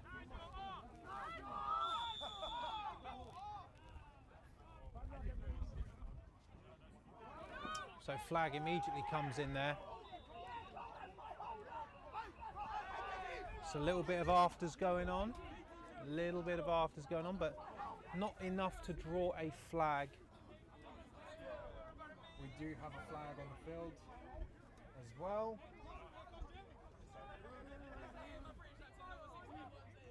Wow, defense lined up in the neutral zone. So you get that's a tackle for a loss, and then you give up an offside there. So it offsets, and it gives them a 5-yard penalty.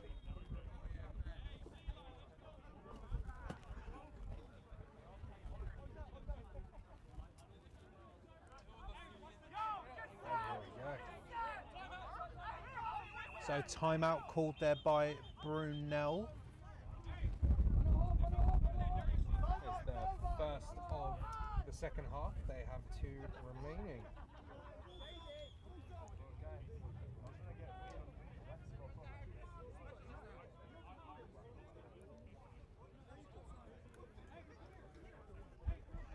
So again, it really does become the point of catharsis here for Portsmouth, just being able to get something on the board. You know, Just something, you know, just anything. Because by getting a score on the board here as well, you kind of take out mercy rule, you know. Yeah. There's multiple things, but starting your season off with a 0 in your column is. But I think it's slightly even worse than that, in the sense of as much as Brunel are, a developing powerhouse. Potentially, I'd say this score keeps up, you could immediately put them into the powerhouse bracket. They're still the new kids on the block here. Yeah. They're still the new kids on the block, and you're coming in here, 33. Fourth is just beginning. Yeah. I think also from even my experience of playing, it's very rare that. So Brunel Carter throws it, and a it's great complete. reception there. And the ball comes out. And the ball comes out, and McFarland has got it. McFarland is tripped up. And there's a flag. Oh my Lord! That'll be a flag for the trip, I would have thought. And there's some. Afters again at the other end of the play. And I mean, what a play that was! Absolutely. I mean, I'm not sure how many sensationals I've managed to actually give out today, but there's nothing more sensational than that. Jamie Neller had that ball. That ball came out, and McFarland had it before it even hit the ground. And that's another turnover created by number 4, Jamal Walker, there as well. But we have multiple flags on the field. I'd hazard a guess one is for tripping. because that came in just from where the tackle was. And then I would also hazard a guess that we have something being thrown for those afters. That you tend to see, especially like in this kind of situation. But we shall see what they say. I mean, when you can hear the rapturous laughter of the Brunel Burners sideline after a play like that, I mean, I don't think anyone expected McFarlane to come up with that ball just out of nowhere.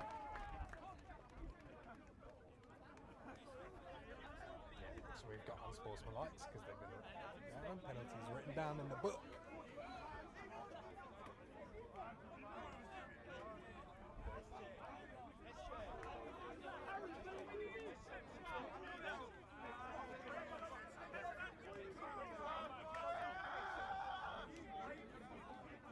Yeah, tripping on Portsmouth. Yep. After the play was over, unsportsmanlike conduct on Portsmouth again. Oh. So I mean, going from bad to worse there from Portsmouth, giving up a turnover and then the penalty yardage tacked onto that as well. Yeah, both penalties as well. That's. So I mean, we talked about the damaging flags for the Brunel Burners, but I mean, turnover compounded with the flags there as well, as we're going to be moving the camera down the other side of the field. Yes. But yeah, so we're just moving the camera now, So we get just a give us a second. So Call the just timeout. Give us a second. Come on, coach, call the timeout. Help us out here. So the whistle's blown in. There we go. Perfect, perfect. Gets it out. Oh, spin move. Another one. João Kamara is having a game right I mean, now. his highlight tape is going to be inundated with clips from this Just live one stream. game, yeah. Thank you very much. But I mean, I would say thank you to our cameraman for running down to be able to get there for the play to happen, because it was absolutely beautiful. SJ, move away from the camera. That's not SJ. No, it's not. It's the ball boy. It's just one of those things where, you know, just Or because ball person, shall I say? just because he's wearing that beautiful Brunel Letton. Do you have one of those? I do. Yeah. Of course you do. Although it's got HC on the sleeve, but that's Not enough there. I mean, good tackle, but it looks as though it's going to be it's Finn again. It's Finn again. He's got another tackle on the sideline.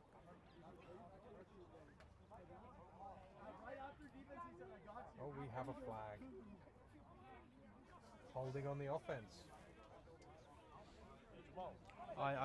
I know that the Brunel jerseys are yellow, but those yellow flags are not coming in as a sign of support. I'm not sure if anyone has told them that. So does that bring up a first and 20? So it will be a first and 20, yeah.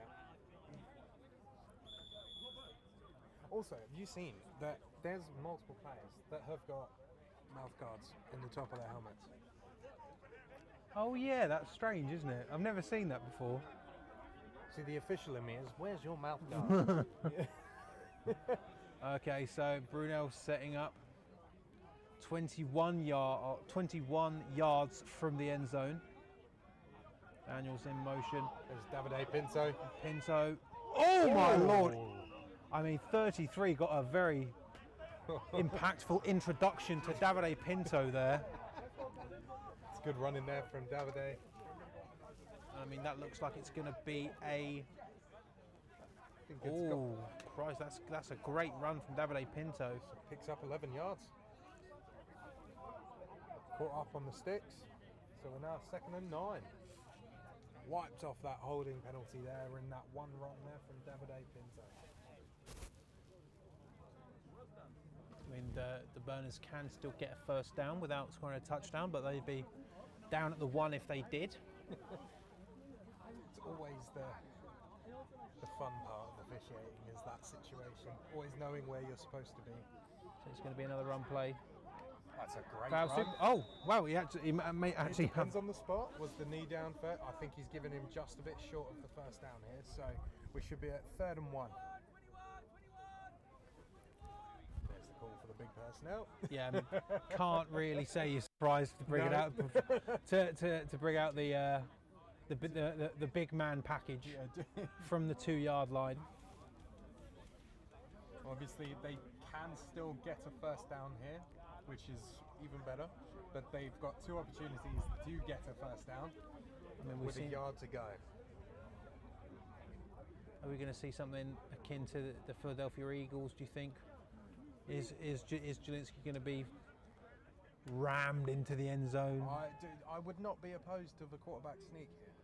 Oh, no, it's not going to be going to. And we're in for the touchdown. And just straight in. And that is Davide Pinto on the score. And I mean, just like that, it is running clock time. It is a running clock. You know, in the 4th quarter. Yeah, I mean, again, I really cannot fathom this. I did not think that this would be the case for Brunel. I mean, immediately kicking the door into the Premiership, no doubt about it. We are here and we're not messing around. It's the message that I'm getting from this. That is 100% the message. I mean, it's going to be an interesting run here, I'd say, for the Burners, but also the Cobras as well. Yeah. Cobras take on Portsmouth next week, but then after that, they're going to face the Burners. So I think the next few weeks are really going to, be leading into that. No 2 points, so 39-0 is the score, and the clock is going to continue to run. So I imagine there's not going to be much in the way of football left, especially as it's going to chalk on down. But I mean, what is the message for you as a former HC? If you're the HC for the Portsmouth Destroyers, what are you saying? Again, I think it's the same message. If I'm HC for the Portsmouth Destroyers, I'm saying, what kind of team do we want to be when we're facing this kind of adversity? Do we want to get up and get some points on the board and take something away from the game? I still think there's much that they can do, but at the end of the day, you learn more from your mistakes than you do from your successes. So what I would say from them is, give me something to take away from this game. You know, it's one of these things where, because it's week 1, you can't say you can't say anything about it really, because like, what would happen against Cardiff?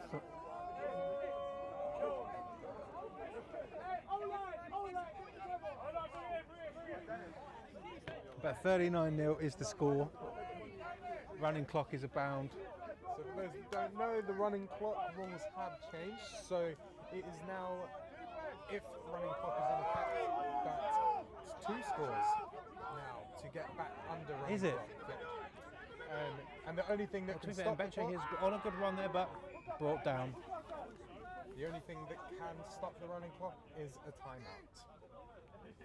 I mean, Brunel have got 2 left if they want to, continue to inflict damage. What would you say there, though? Would you? Do you want my genuine, honest opinion? I do. Yeah. It's your first game in the Premiership. So we spoke about it like just literally 2 minutes ago. Sending a message. Yeah. This is already a pretty impactful message from the Brunel Burners. You want to keep adding that on. You want to get past 40. I mean, now I think Cardiff Exeter, SGS. They're looking at the Brunel Burners and they're probably going to go, oh, okay. Not that they weren't already. I agree. And I think also as we get a bit of a positive run there, probably 2-3 yards, but we do have an injury on the field. Thankfully, we've not actually seen a lot of those today. No, there's not been a lot of kind of injury timeouts or anything like that. Which I think is good, given that this is the first game of the season. So we're just going to cut back to us whilst injured player, I believe that's number 73 for the Destroyers. Destroyers again, as I said, facing Cardiff next week. Both of these teams' next opponent is the Cobras. I think that the Cobras could really make an impact this season. It'll be interesting to see. I really think over the next coming weeks we're going to start to get a really good image, a picture of what this league is going to look like. I mean, especially when, as much as, we at DepthChartSports, we love our opinions.